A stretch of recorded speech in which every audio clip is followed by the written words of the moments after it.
Hello there, I am Blunty. So, yesterday a low quality picture of how Wolverine will be looking in the Deadpool 3 movie started gushing around the interwebnet social media spaces like so much blood spurting from a triple puncture wound in the chest of some unnamed goon. I saw it, I liked it, but I had other things to be doing yesterday, so I didn't dive much in on the discourse. This morning though, I woke to find a nice juicy high-res crispy version that had been posted by the official Deadpool movie account. And between that and the fact that my ISP screwed up connecting my new internet connection yesterday and halting my intended plans for today thusly, well, that just means I've got some time now to talk about everything they're getting wrong with Wolvie's new threads. Before we do that, the customary deep thank you to the patrons who choose to help support me in what I do here in an above and beyond way, and slightly lesser, but no less genuine thank you to every one of you out there who spends the fractional energy it takes to do an engagement here. Thumbs, comments, subs, and bells. Today's question, for those of you who love to leave comments before actually watching the video: what is your favourite superhero costume that you've yet to see be done properly in a live-action adaptation?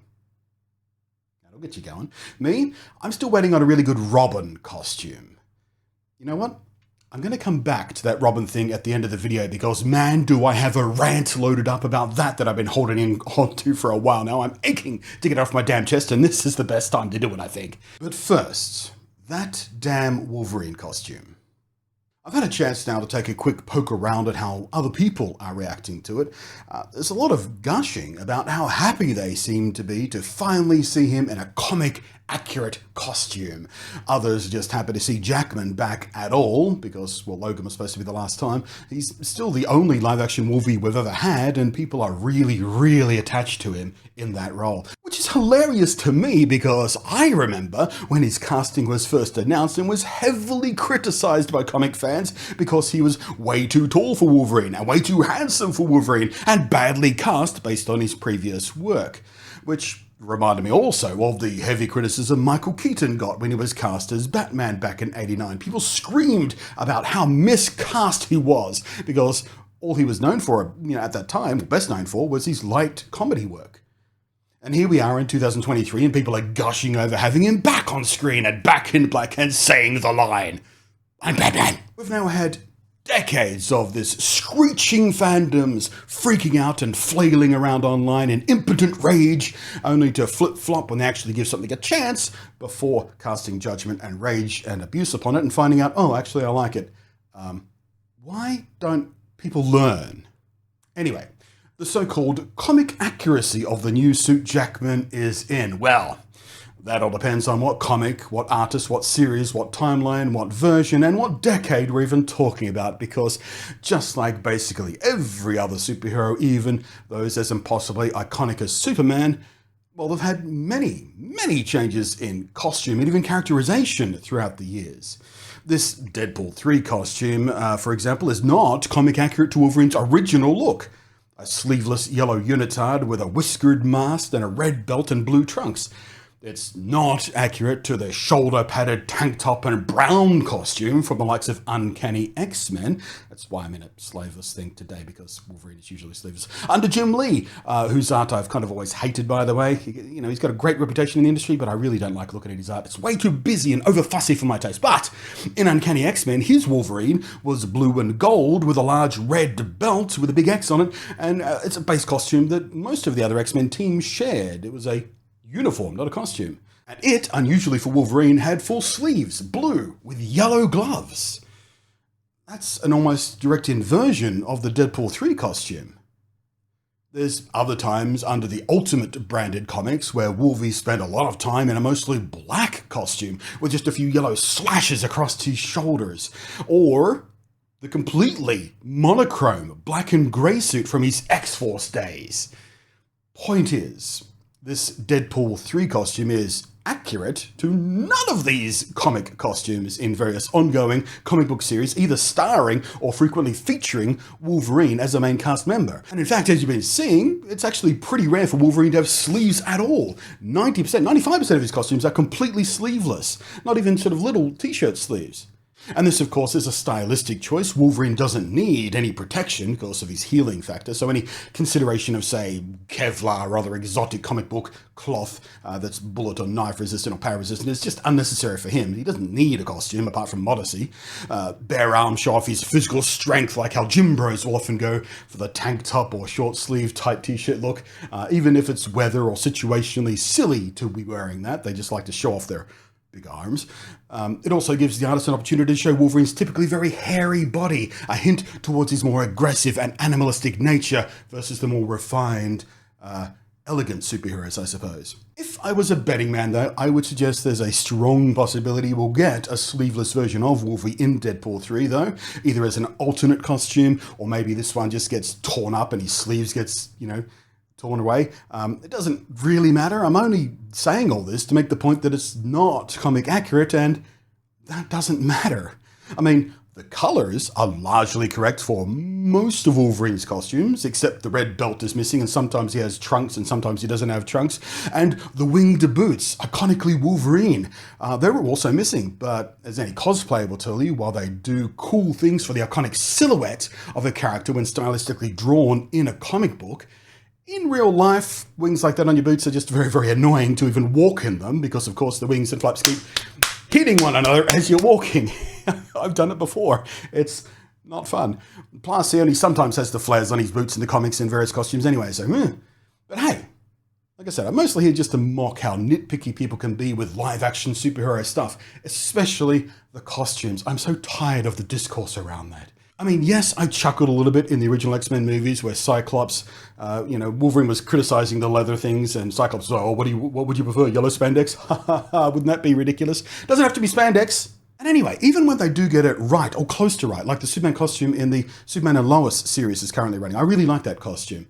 But even when they do get it very, very close to right, it'll never ever be what you can see in the comics anyway, because comic book artists don't need to worry about physics or human comfort, or even the simple physical practicality of filmmaking. They can do all this dynamic stuff and not have to worry about how the costume sits or pulls or wears, or whether or not they have to CG in the cape so it flaps properly in the wind.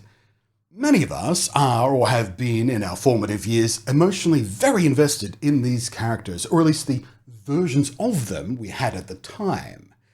Changes to that can be anywhere from disappointing to actually passionately polarizing. For example, I was still an active Superman comic book reader, collecting all 4 books and whatever specials came out that year and stuff, among sort of a dozen other books I was collecting at the time, of the Superman comics, when they did the change to the electric blue and then electric blue and electric red Superman thing. I hated that. Complete change to his power set, complete change to his costume. Clark was still Clark and Superman was still Superman, but everything else had changed, and I really, really, really didn't like that, and I wasn't alone in that.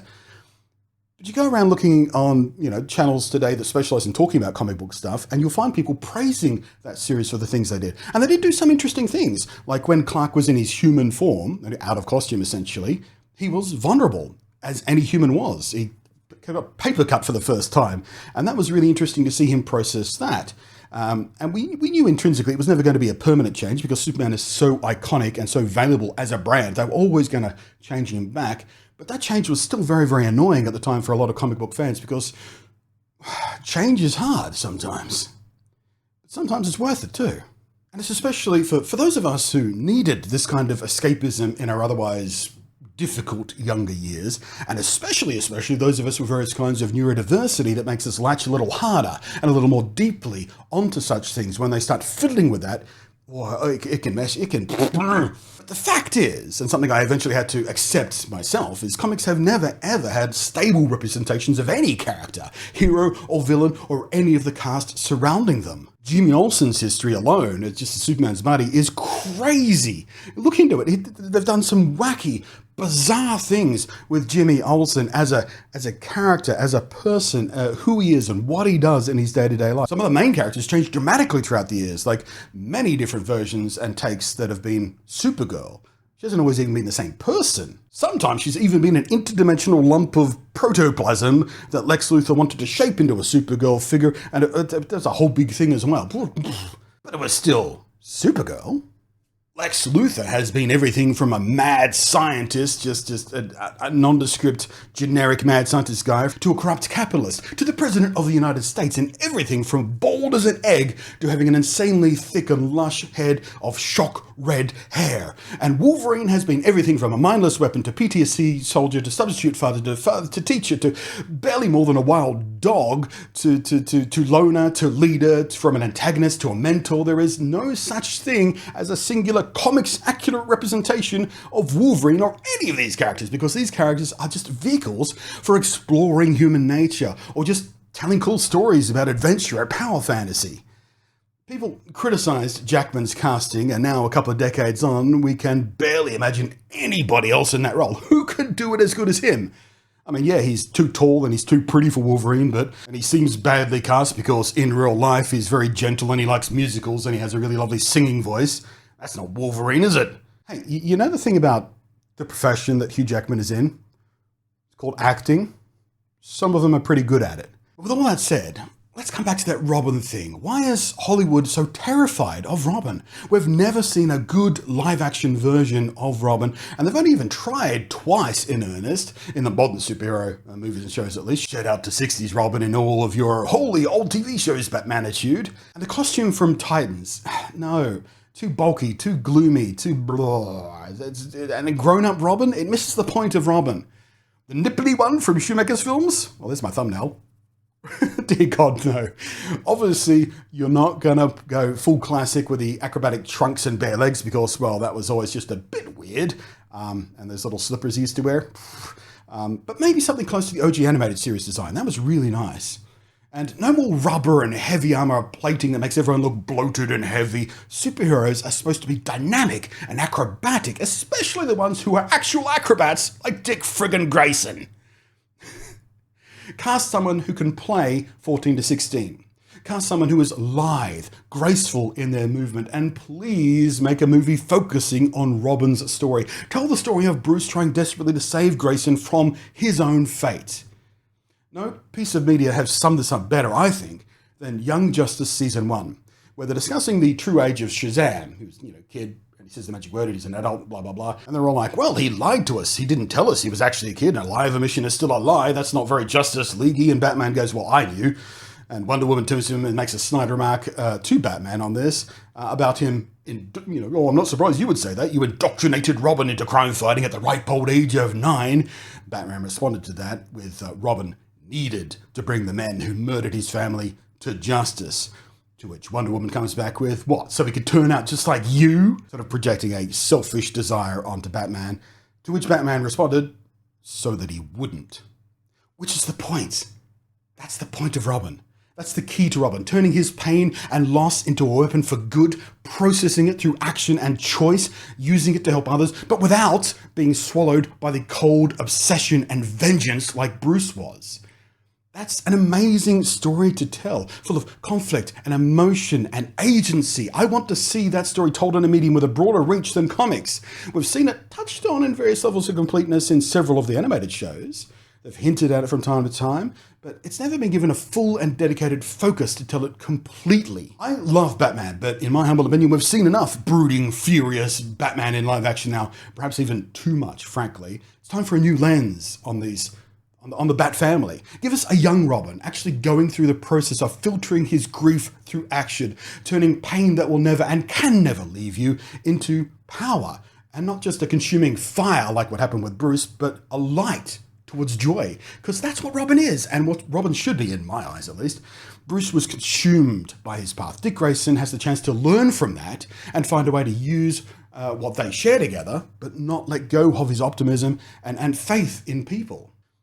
Of course, a lot of that gets muddied by the time said action includes going out in the night and brutally beating and using violence against other people, many of whom have severe mental health issues, which beating them up is not going to solve, Bruce. But hey, that's a whole other issue with comics, and I don't have time for that in this video. Thank you very much for watching. Thank you very much for listening. Hopefully, you've got some interesting insights to share with me back against this, or agreeing with, or whatever. I think this is a really interesting topic to bounce around on, because so often it just turns into stupid infighting instead of a genuine discussion about how comics change, why they change, what that change was used to talk about and discuss and present, and why it would eventually go back to the standard de facto status quo thing, because that always has to happen, because there is so much money involved in the iconic versions of these characters, like Superman, for example. They've changed him many, many times, but they're always changing him back because he's too valuable in his default state, if you will.